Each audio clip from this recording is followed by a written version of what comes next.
Stewler, the leader. Snow Dance moves in. Celtic Sea's going for a rails run. On the outside, front and centre. Oh, Susanna's going to have to pick up. Still got about 3 or 4 lengths to make up. Celtic Sea is sneaking throughout the rail. Oh, Susanna's now putting in a strong claim on the outside. At Celtic Sea over the last 100. Snow Dance, oh, Susanna. But Celtic Sea's going on and won it. Oh, Susanna second. Snow Dance and May Rose in bloom. Then Temple Grappin towards the inside, Neptune's Rain. Freedom Charters towards the outside, and then comes Exquisite Touch. Vision to Kill's also trying to get into the race. Right across the track, Snow Dance and Juniper String, and on the outside, Celtic Sea's coming to get them all. And here's Celtic Sea exploding into action. Celtic Sea one going away. Snow Dance, Vision to Kill, and Neptune's Rain. Undercover Agent put the head in front. Snow Dance is now running the race of her life. Sail South and Captain America. Undercover Agent and Snow Dance. Undercover Agent though, with a wing on every. Who's gonna do it? Undercover Agent from Snow Dance. Sail South and Captain America. Hello everyone, welcome along to a new interview today where I'm pleased to be joined by two-time South African champion jockey Lyle Hewitson. Lyle, how are you today? Yeah, I'm very good, thanks. Appreciate you giving me the call, and I look forward to chatting. So as far as the season's going at the moment, you're having quite a good season. I think it's over 100 winners so far. A winner, I think, the double at Turffontein the other day as well. So things on the whole are going pretty good for you at the moment. Yeah, been really good. Of course, it's been a stop-start season with all the COVID and such protocols, but happy that I got in when we got the gap and had a lot of winners. So got a nice lead at the moment in the championship, and just looking for consistency to keep things going. So on the whole, with the pandemic at the moment, how's life been for South African racing? Because over here we stopped in March of last year. We didn't get going until June, and we've been lucky now. We're racing now. But how's things been in South Africa for the current season and even last year as well with the pandemic? Well, last year they missed about 3 months of the season, and coming into this season, I think we only missed 1 month of racing.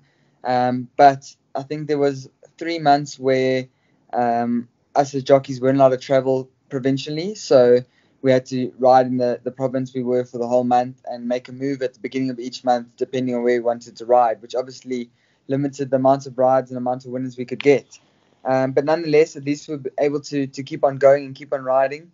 But unfortunately, the biggest hit was to the stakes, and stakes were reduced drastically this season just to counteract, obviously, job losses and sort of money losses in the industry. So with South African racing a bit, there'll be a lot of people watching this who perhaps don't know too much about it. So could you shed some light for some people watching at home? What is South African racing like, and some of the things that go along with it?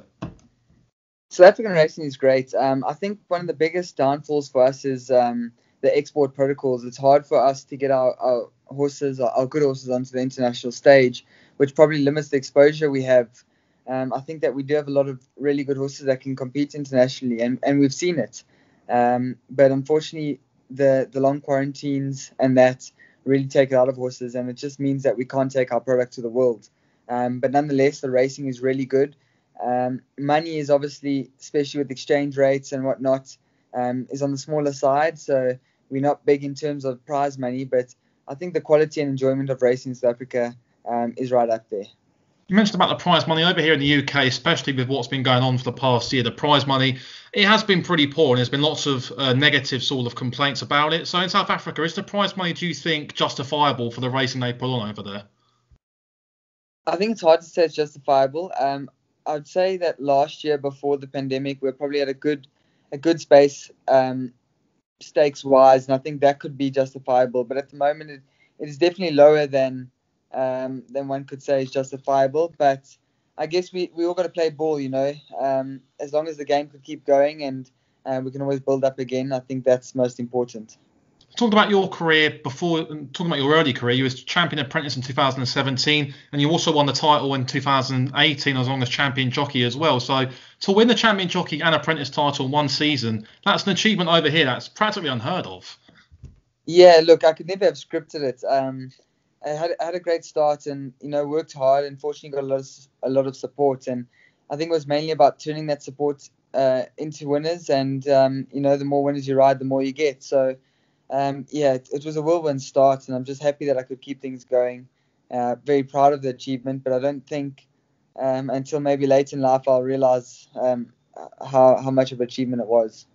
I think your pathway into becoming a jockey was a little bit different. I think you started off as a track rider instead of going through the usual route of the academy. So do you think that perhaps had a bit more of an advantage for you to sort of learn to ride track work and have a bit more of a clock in your head compared to people going to the academy and learning through the more sort of traditional way of things?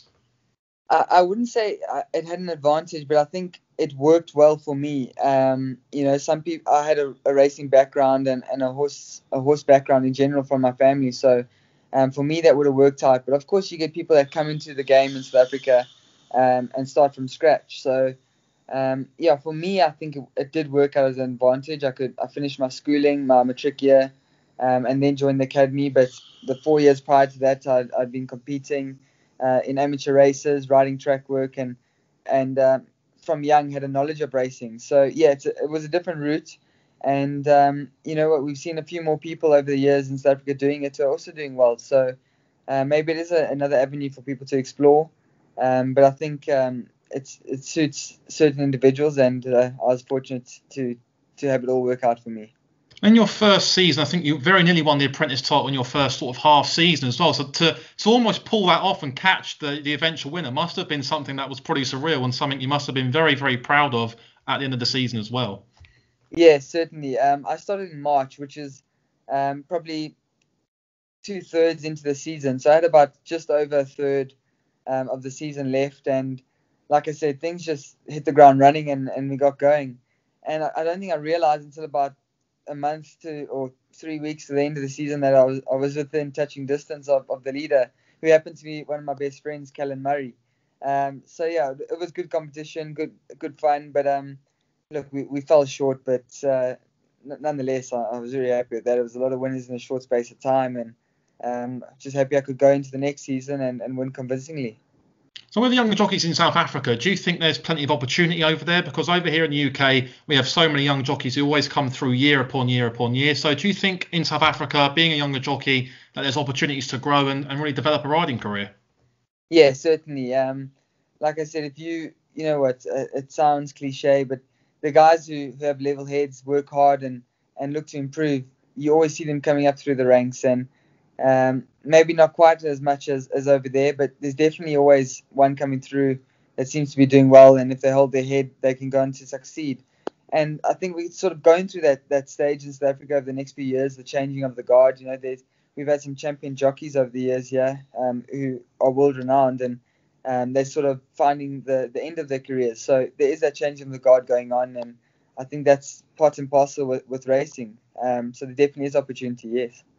So as far as some of your horses, the best horses you've ridden have been concerned, Celtic Sea must be up there for you. 2 Grade 1s on her. She must have been a really speedy girl to ride. Yeah, she was awesome. What was fantastic about her is that, she was one of those horses that you sort of had to build a relationship with. And if you knew how to ride her, you could get such a fine tune out of her. And, like you say, 2 Group 1s, I think 2 Group 1 seconds, a Group 3. She just did it all, and she was fantastic. To have a horse like her to put you on the big stage, that must have been such a big thing for your career at such a young age for you as well. Yeah, certainly. What was awesome is that, like you said, she sort of got me going, but I had some other horses around, and winning a Group 1 always gives you that more confidence. So I was getting onto other horses in the big ones and able to produce the goods. And I do believe it stems from riding horses like her, because you gain a lot of confidence out of it. So Undercover Agent was your first Group 1 win. Sort of tell me about how that must have felt to win your first Group 1 in your career. It must have been a fantastic feeling for you. Yeah, absolutely. That's actually not in terms of prize money or stature in South Africa, but it's become in terms of the top races on Longines or as such, one of the biggest races that South Africa has.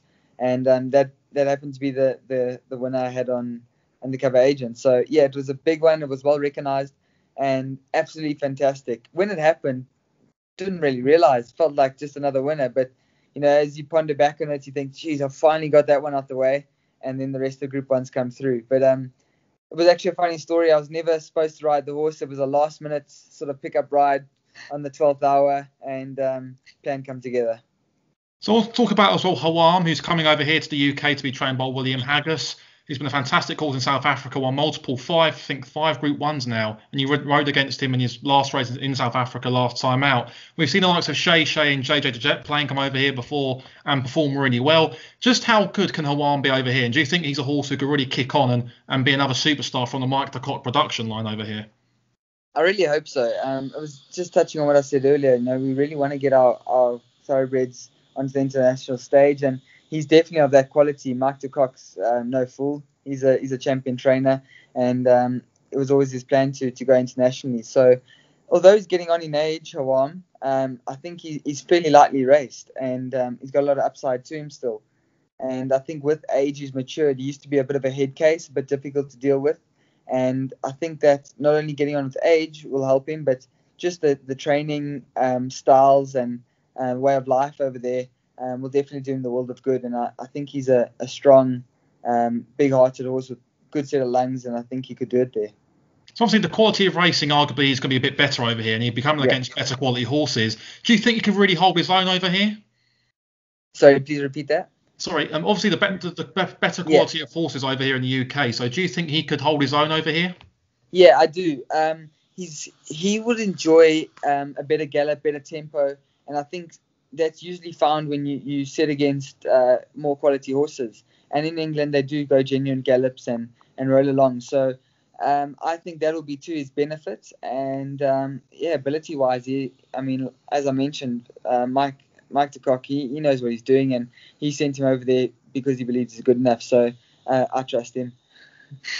And sticking with England, of course, the Shergar Cup's a big thing over here in the UK. So Manga Kamala come over here a couple of years ago to ride in it. Would that be something, if you used to get invited once COVID and that hopefully goes away, would that be something that would definitely take your interest to come over here and ride at a great track like Ascot in the near future? Yeah, I'd be there in a heartbeat. That's definitely a goal or a dream for me. So just waiting for the call. So what's your take on English horse racing over here? Obviously, it's such a huge thing. Many people over here love it. It's the second most attended sport in England. But what's your take on it, watching it from afar? No, of course, it's absolutely amazing racing. Your day-to-day racing is good. It ticks along, but I think where you really grasp the level of equine, thoroughbred, and racing in general is the big days. And like you said, such a highly spectated sport, and I would say well published almost. Everyone around the world gets to watch. It's massive, and my family my dad's side of the family is from the UK, so my dad started riding there for Henry Candy before he moved over. So I've sort of got an understanding and a background of the UK racing, and it's definitely something I'd be taking up in my career. And also talking about bigger racing countries, you spent some time in Japan and Hong Kong. Obviously, he's talking of Japan first. Again, it's a huge racing country. The people of Japan love racing, and you had some good success out there as well. So, talk to me about your time in Japan and how much did you enjoy riding out there? Yeah, that was amazing. Probably highlights of my career thus far. A lot of winners. Just good results, which is obviously fantastic. But learning the style of racing, sitting on top thoroughbreds. Just the way things work is absolutely amazing, and something that I'm just very grateful I got the opportunity to experience and experience more in the future. Let's talk about Hong Kong. I'd say Hong Kong racing is perhaps more difficult to establish yourself in. It's mainly dominated by the likes of Joe Moreira, Zach Person, who get the best rides usually. But how was your experience out there, and did you enjoy that as well? You know what, I actually did, and I think it's benefited me. Although I had a tough time, it definitely, like I said, I jumped into the career and I did really well from when I started. And that sort of tough period just made me stronger, made me work harder, sort of look more at my faults and weaknesses and work on it. So, it's a small pond, and I think that's why, the big fish dominate in there. And it's hard to sort of break out of that. And there's a sort of stigma of good luck, bad luck. And as soon as you get tarnished with the bad luck brush, it just becomes more difficult. But yeah, like I said, it was a huge learning curve. And had I not gone to Hong Kong, I wouldn't have met the people that got me into Japan. So everything happened for a reason. So obviously coming from South Africa, going to Japan and Hong Kong, do you notice much of a difference in the racing style over there? Because in Hong Kong, they do have a tendency to go quite fast, and it's more tactical, I like to think, compared to certain races over here. But do you notice much of a big difference compared to riding back home in South Africa? Certainly. Hong Kong, very, very fast, especially the first furlong out the gates. No matter whether you give the horse a chance or not, you're out early and you get going the first bit. It's a lot tighter tracks, no breathing room. And then moving on to Japan, also good pace races, but much more even and unwinding. It builds up throughout the race. A bit more space, but much more tight-knit and technical. I would say Japanese racing. It's very, very little room for error. And that is different to South Africa. I think we get a lot of inconsistent pace in South Africa, which makes racing tactical, but it's different. And I found that, we've got undulating tracks here, a bit more like over there. But I think, once you've experienced those different styles of racing, it only benefits you, and it has helped me for sure.